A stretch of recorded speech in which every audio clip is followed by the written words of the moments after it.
Hello everyone. Just been a while been a couple of days since I did a video. I was going to do one after the Champions League games. Didn't get around to it. Not feeling my best, but probably best to do it today anyway because now that the other Champions League games have finished as well, and we got the Qarabag game. I can't say, is it Qarabag, I don't know. For Arsenal tonight, so put a bit of a look forward to that really.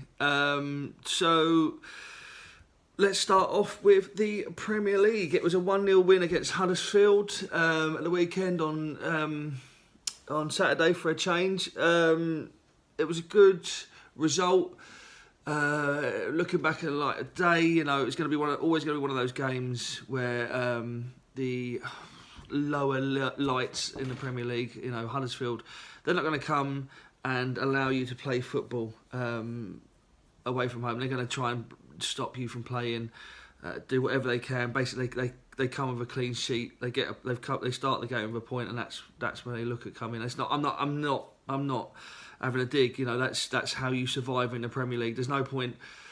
In the early days of the Premier League, you'd get teams coming up and trying to take a scalp, if you like, treat it like an FA Cup game, which is great.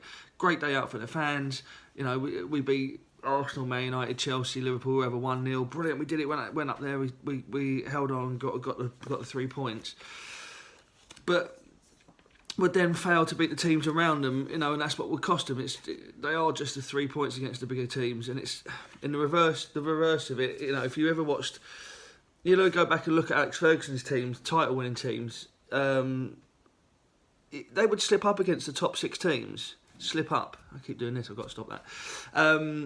They'd lose to Newcastle, Philippe Albert chipping Peter Schmeichel, to make it 5-0. I think it was 5-0. They definitely scored 5 in that game, or they would lose to Chelsea, or they never lost to us at Old Trafford until Arsene Wenger turned up.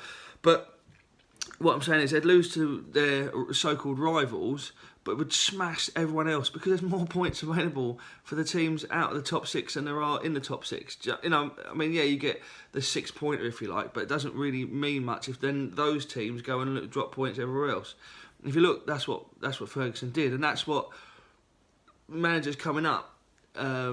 They wanted to beat the glory teams, so to speak, and then didn't probably put as much effort into beating the other teams around them. Whereas new managers now understand, and the league has moved on, and everyone knows where it is and how to play the Premier League now. So they know that getting a point at Arsenal is probably as good as getting a win in terms of a league campaign. Try and beat them at your home ground, but if you can get a point away, brilliant. So they come to make sure that's what they do, is to not get beaten. And they were well on their way to doing it. We had a good side out again. Still, this ridiculous thing goes on, and still people are going to talk about it. Is the not winning at half time. But we won 1-0 in the end, and it was a Torreira goal. And he's, as I said on my little piece, for me, he's probably the sign of the summer. And I'm going to come on to that a little bit later on in terms of Unai Emery and his team. But what I will just say is Unai's managed him brilliantly. We were all desperate for him to come in at the beginning of the season, and we were, if we're honest, and a few of us were a little bit. Although we like Guendouzi in the friendly games, we were all probably we were desperate to see Torreira, and we couldn't understand why he wasn't starting. But I think, as Arsene Wenger did when he was at the club, you bleed them in gently, and that's what he's done. I think that's helped Torreira a lot. It's got him. He understands his teammates now. He understands the club, and he's slowly and surely coming into it. What we mustn't do is go over the top. He's not going to be this goal-scoring midfielder that we're, as well as being a box-to-box holding midfielder. Yes, it's great that he got the goal. It was a brilliant finish, and he was in the right place at the right time. But I think we've got a tendency, not just Arsenal fans, but in the league, to go over the top on some players. Like when Ramsey had his amazing season that season, a lot of that was the way we were playing football and playing to his strength as well. And so people start expecting that every year. So we've got to just keep our feet on the ground as much as we can with Torreira, but we have got the player, one of the players that we were missing out, crying out for so long. And he helped us, with the goal as well, but it helped us grind out that victory. And that's a game probably maybe last year we might have drawn. We might have ground to a 0-0, drop points. You know, we did that a fair bit. And that's the difference. I keep saying it, that's the difference in this team and last year's team.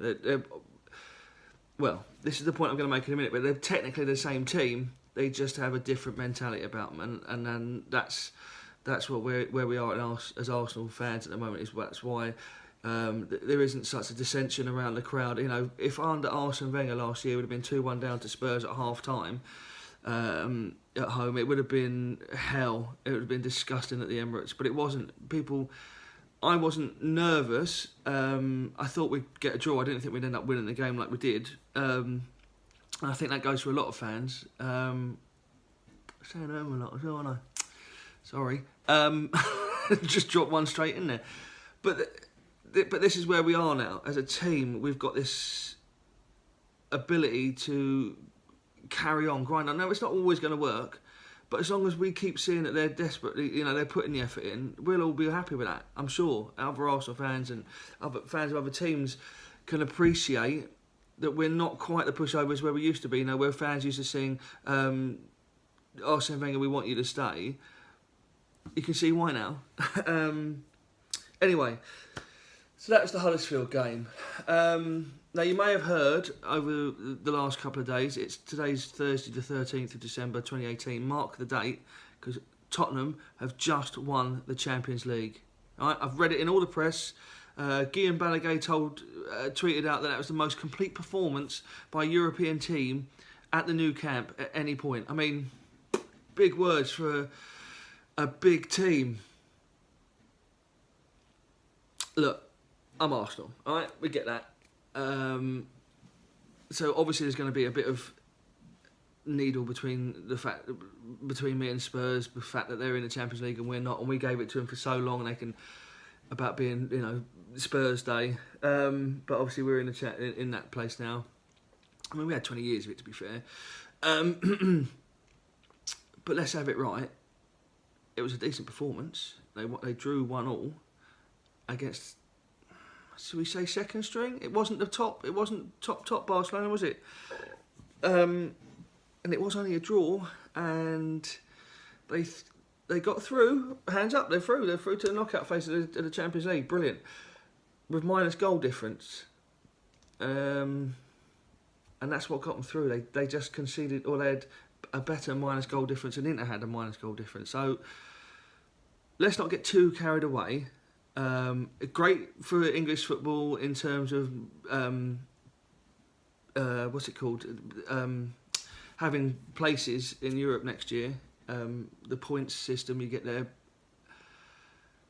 But I'd be careful, Spurs, because that will start to feed down, and you'll see that on Twitter, especially, Maurizio Pochettino coming out and saying that that was a great performance and that proves that they can go on and do well in the competition.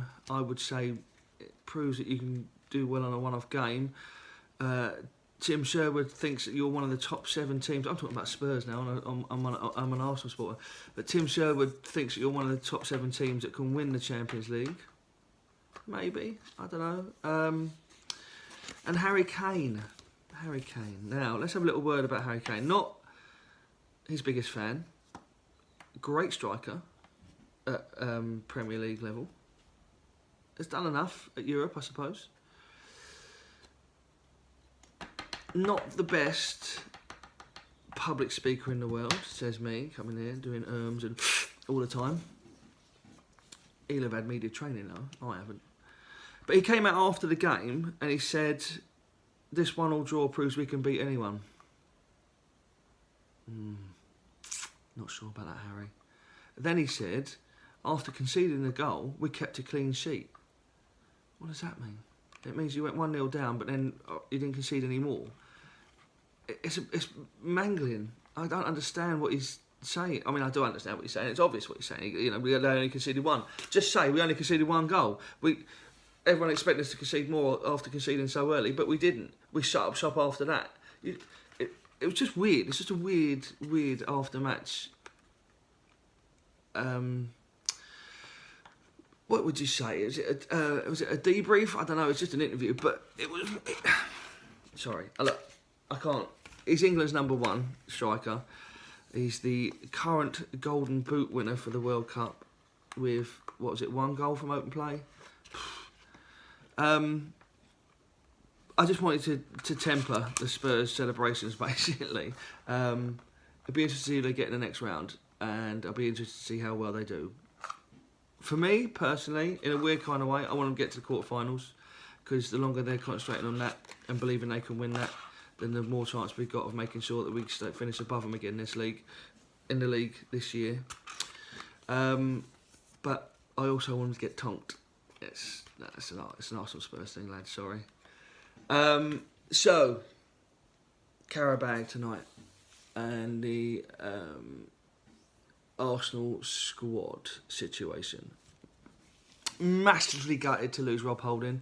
I don't care what anyone says, he's improved tenfold. And I say he's improved, I mean, we saw him in the cup final against Chelsea alongside Per Mertesacker.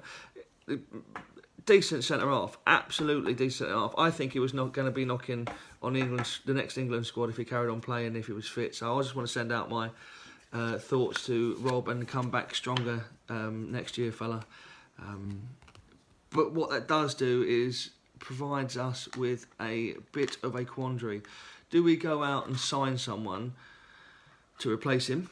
Do we promote from within? I'm not sure what we've got. We've got Mavropanos still to come back in. Lolo coming back. Personally, I would, in January, probably look to see if there's a loan player. Because I don't think you can sign someone, because that would be weird. Would you say to him, like, we're only signing you because we've lost Rob Holding? People know you're going to be coming in, so they're going to want money, big money for a different centre-half. So I think a loan option is probably the best, just to cover us for the rest of the season, because when Rob comes back, he's going to be in and around the squad again. You know, if you sign someone, then it's going to be that. We want competition for places, but not the detriment to players, really. You know. So that brings us up to this week, really, with the squad, with the centre half positions like that.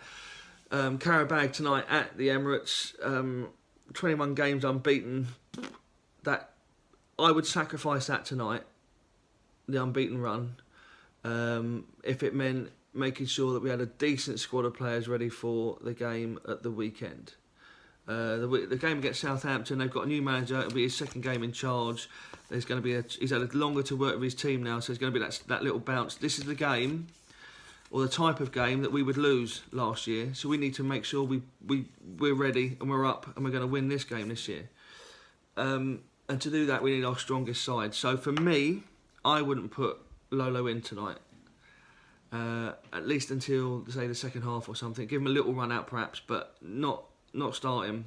We need to have him fit for the weekend against Southampton. So tonight, it really would be. We've qualified already. I would put third string teamers out. Youth teams, you know. I think Ainsley Maitland-Niles has got to play. Eddie Nketiah's got to play. Players that we haven't even heard of. Emil Smith-Rowe will play again.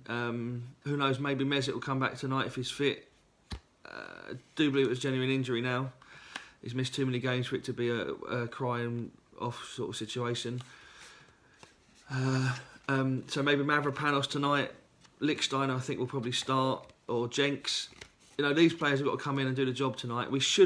The players we put out should be good enough to beat Qarabag. That's why I'm not really going to focus on that game. It's the Southampton game at the weekend where we really need to make sure we're on top form.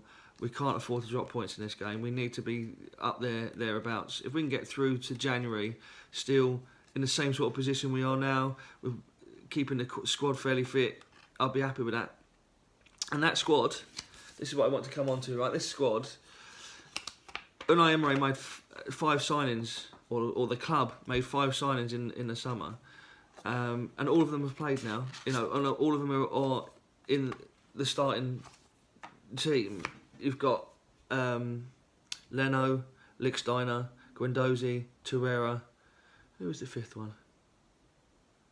Brain's gone blank. But they're all there. Oh, Socrates. They're all there. You know, they're all. So I think what he's done he's slowly started to bed them in. Now his spine, so it's becoming his team. We haven't even noticed. It's been such a gradual transition from Arsene Wenger's team to Unai Emery's team that you don't even notice it so much. You sort of think, oh, he's still playing. I was saying at the beginning of the video, it's still Arsene Wenger's team. This is a team. We would have lost last year because of Wenger, but it's a different team. Even Aubameyang, he came in last winter. You know, so even he's not really a massively Arsene Wenger, but he only had a half a season under Arsene Wenger. So that's an amazing turnaround, and the way it's been done has been brilliant, absolutely brilliant, and lovely to see. And I think that's probably why we're doing as well as we are. So let's reconvene again. I'll do a quick 2-minute blast after the game tonight. Let me know your thoughts underneath about Man United losing again. I mean, it's a massive shocker how we drew with them. Really, just terrible defending. We should have come away from Old Trafford with at least 3 points, not one. Liverpool marching on. Man City doing the same. Obviously, can't see anyone stopping them. They've lost their unbeaten record in the Premier League, which is great for me as an Arsenal fan. I just need Liverpool to lose now, prove just what an achievement it was that Arsene Wenger did and his team did going through the season unbeaten. But it's shaping up nicely. I can't see anyone catching Man City even after that result. No one's going to catch them. They're going to walk the league, and that's fair enough. They spent the most money. They've got the best players. Whatever. It's down to Liverpool to try and slow them down, but I don't think they will. And then the rest of us are all fighting off for 3rd and 4th place, aren't we? And that's where the real, as David Brent was saying, that's the real challenge, that's the real test. That's the real quiz right there. So yeah, the places for 3rd and 4th place. I want to finish as high up as we can. It'll probably be 3rd, hopefully. But if we can get that 4th spot, it'll be lovely. And we won't, I think Sunday, I'm sure it's Sunday we're playing against Southampton, will be a real litmus test for us after the games that we've had. It's been a bit of a run. But yeah, thank you for all the comments you've given me. I'm loving listening to them. I try not to be too inflammatory or whatever. Obviously, I have a little dig at Spurs because I've got to. It's in my blood. But you all know it's good-natured ribbing. I can take it as well as give it. So if you want to comment away, that's brilliant. But loving fan vibe. Great place to be. Loads of good fans on there. Chatting and whatnot to you guys has been great. Loving it so far. So cheers everyone. I'll see you again for a quick one tonight.